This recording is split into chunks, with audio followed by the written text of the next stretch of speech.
August 6th, 1915. Dawn over Osowiec fortress.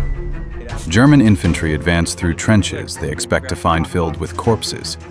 The chlorine-bromine gas has done its work. Nothing could survive that green hell. Then, from the fog ahead, movement. Shapes rising from the poison mist. Men, if they can still be called men. Faces destroyed by chemical burns. Blood-soaked rags wrapped around their mouths.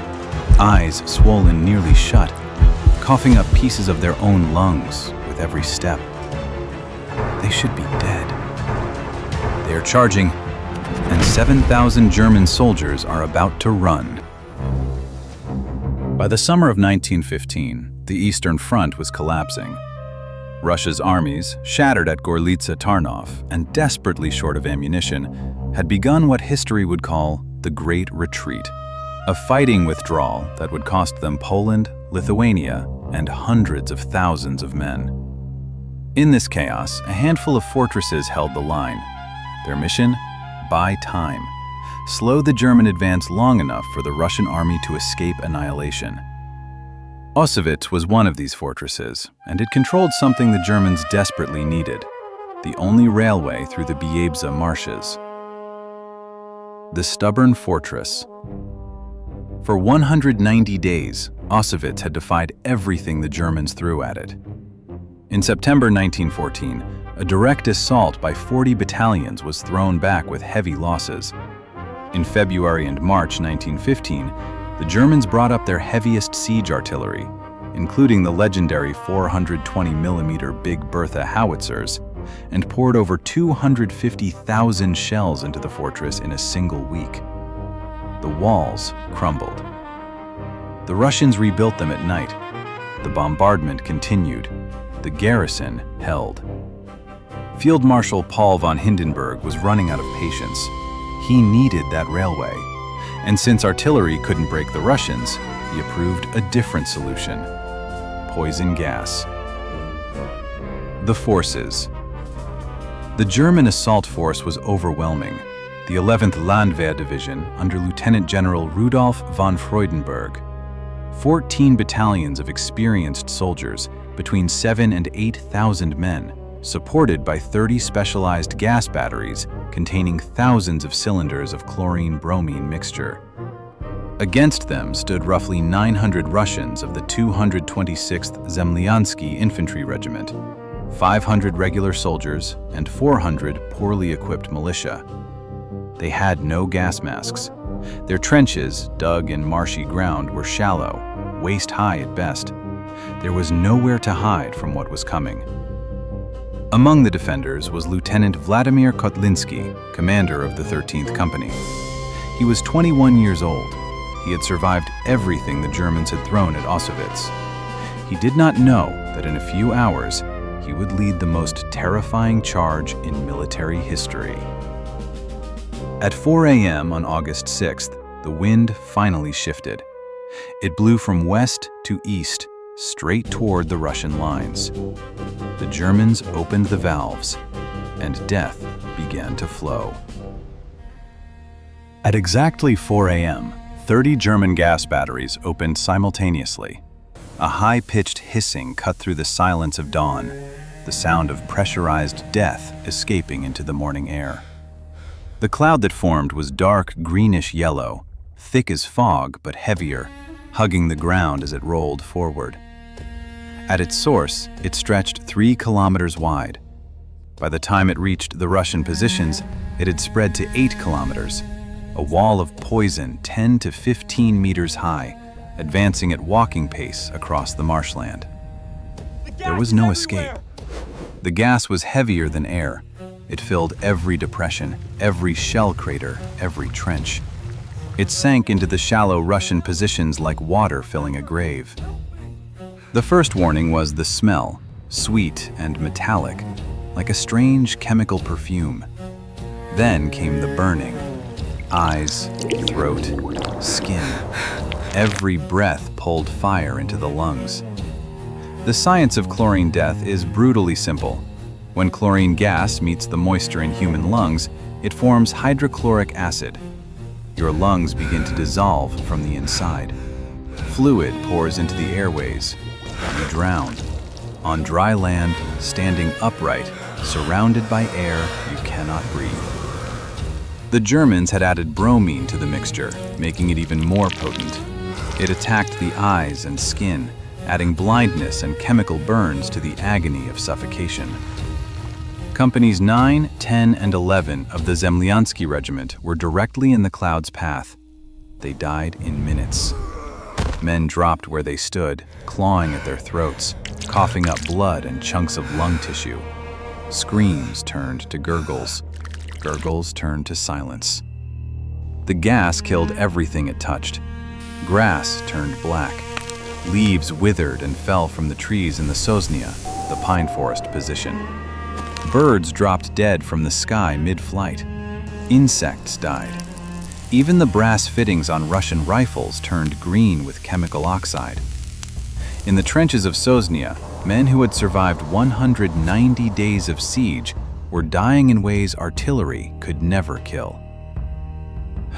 Slowly, horribly, alone in a crowd of the dying. But not all of them were dead yet. The 13th Company's position was slightly offset from the main path of the gas cloud. A small shift in the wind, a few seconds more warning, it was enough. Not to survive, but to die more slowly. Perhaps 100 men were still standing. All had been exposed to the gas. All were dying, lungs filling, eyes burning, each breath harder than the last. They had hours to live, maybe less. They had no gas masks. The Russian army hadn't distributed them yet. So the soldiers did the only thing they could.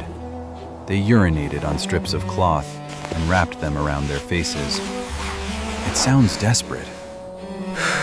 It was desperate. But there was crude science behind it. Ammonia in urine reacts with chlorine to form less toxic compounds. It didn't stop the gas. Nothing could stop that concentration of gas. But it bought time, minutes instead of seconds. Minutes to decide what to do with your death. Lieutenant Kotlinski surveyed his men. Their faces were already swelling from chemical burns. Blood stained their lips from damaged lungs. Their eyes were red and weeping, swollen nearly shut. Every breath was a struggle, a wet, rattling sound that spoke of drowning. He made a calculation. Stay in the trench, die choking within the hour. Retreat, impossible. The gas cloud blocked the way. Surrender. The Germans would find only corpses by the time they arrived. Or there was a third option. The Germans were coming. They expected no resistance. They would be walking, not fighting. What if dying men attacked instead of waited? Kotlinski gathered the survivors, 60 men, perhaps 100, all able to stand, all dying. He gave the order, fix bayonets. No speeches, no dramatics. Just the simple logic of men with nothing left to lose. If they were going to die, they would choose how. They could hear the German artillery begin, then silence. Then boots on the ground, thousands of boots coming to claim their prize. The Germans advanced expecting corpses. They were about to meet something far worse. At 4:30 a.m., the German guns opened up, not to kill, but to destroy whatever positions might remain. The gas had done the killing. The artillery was just insurance. From the main fortress, Russian artillery fired back, shooting blind into the poisoned fog. The shells slowed the German flanking units, but they couldn't stop the main assault. 14 battalions of the 11th Landwehr Division stepped off into the dawn.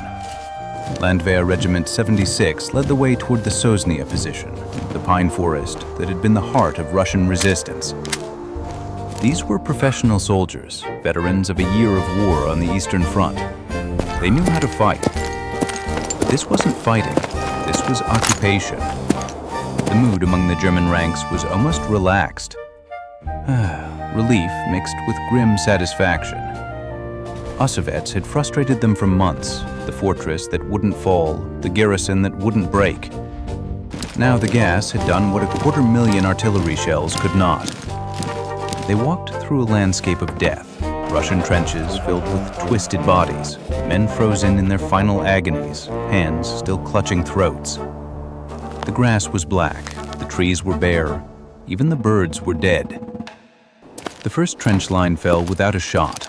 The second line was the same, corpses and silence.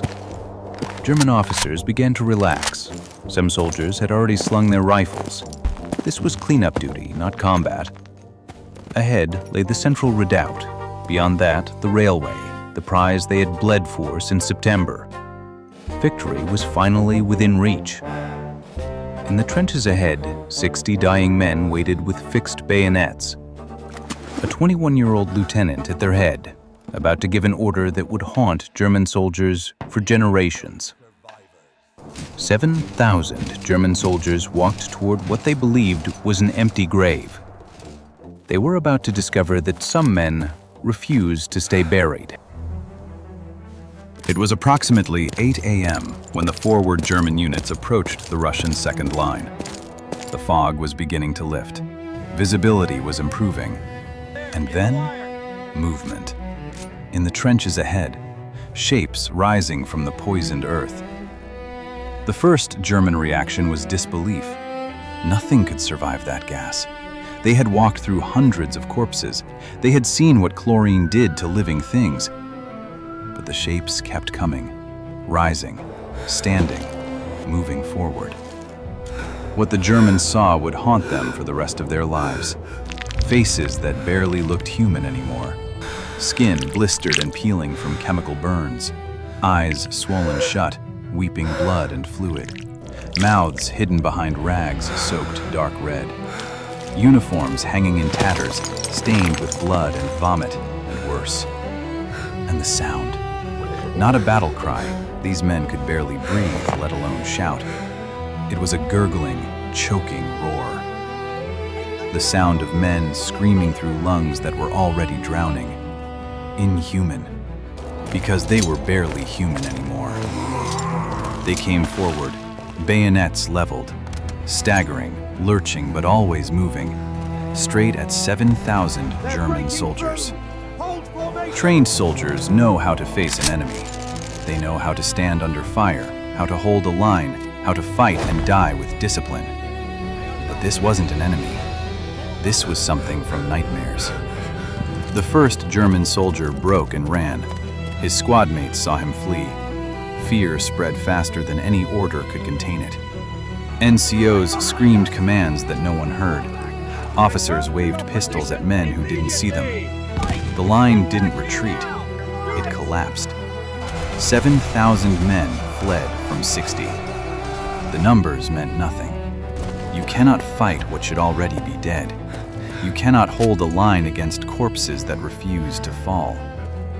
The rout became a disaster. German soldiers trampled each other in their panic.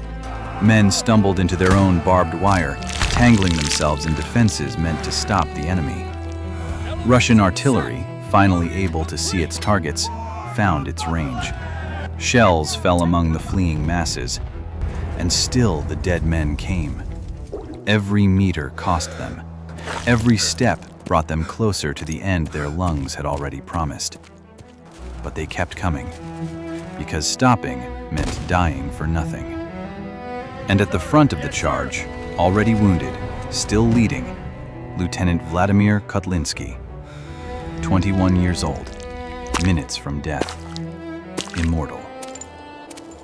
Kotlinski reached the German wire. He had been shot multiple times, in the chaos of the charge, in the desperate fighting at close quarters. But he was still moving, still leading, still alive, if only barely. Then he fell. Lieutenant Władysław Strzemiński, a Polish engineering officer serving in the Russian army, saw his commander go down. There was no time for grief, no time for hesitation. He took command without breaking stride. The charge continued. The dying would not stop for their dead. By 11 a.m., It was over. The Germans had broken completely. Organized retreat had become rout. Rout had become panic. Professional soldiers of Landwehr Regiment 76, men who had never fled from any enemy, were running for their lives from ghosts. The Russians retook every position they had lost. The Sosnia, the central redoubt, the line held. Osowiec still stood. And in the recaptured trenches, the men who had made it possible collapsed where they stood. Their bodies had nothing left. The gas had finished what the Germans had started. They had won, but their lungs were already destroyed, their deaths merely delayed by hours or days. 60 dying men had broken 7,000. No tactical manual explains it. No training prepares soldiers for it. It happened because men who had lost everything, their health, their future, their lives, decided that one thing remained in their control: how they died. The attack of the dead men was over. The fortress still stood. And somewhere in a recaptured trench, Vladimir Kotlinski was dying. But not before he saw his men win. Stay with me now! The gas attack killed over 1,000 Russian soldiers. Companies 9, 10, and 11 of the Zemlyansky Regiment simply ceased to exist. Of the 60 to 100 men who made the charge, most were dead within days. The gas had killed them. It just took time for their bodies to know it. Lieutenant Vladimir Kotlinski died that evening, August 6, 1915. He was 21 years old. Multiple gunshot wounds, compounded by severe gas damage to his lungs. He was posthumously awarded the Order of St. George, 4th class, for extraordinary valor. Władysław Strzemiński survived. The wounds he received at Osowiec and in later fighting would cost him an arm and a leg, but he lived. After the war, the man who led dying men to victory became one of Poland's greatest painters, a founder of the avant-garde Unism movement. He created beauty despite having witnessed the worst humanity could inflict. The fortress held for 12 more days. On August 18th, with the strategic situation hopeless, Russian command ordered Osowiec evacuated. Engineers destroyed the fortifications before leaving. German troops entered the ruins on August 22nd. But the mission was accomplished. The men of the 226th Zemlyansky Regiment had bought the time their army needed. They died so their comrades could live. The attack of the dead men proved something that all the generals and their terrible new weapons could not disprove. There are limits to what technology can achieve against the human will. Poison gas was supposed to be the ultimate weapon, invisible, unstoppable, utterly lethal. It killed nearly everything it touched that August morning, but it could not kill the will to resist. It could not prevent dying men from choosing one final act of defiance. The Germans had used terror as a weapon. The Russians turned that terror back against them. The gas created monsters, and monsters, it turned out, were more frightening than any army. In Russia, the story became legend, a symbol of impossible courage. It is still taught in military academies. A memorial still stands at Osowiec. What made the attack of the dead men possible? Not tactics, not technology, not superior numbers or better weapons. A choice. Men who knew they were dying decided that their death would mean something, that how they died mattered as much as whether they lived. 60 dying men, 7,000 soldiers in flight, one morning in August 1915. And a truth that no weapon can ever change. Some things are stronger than death.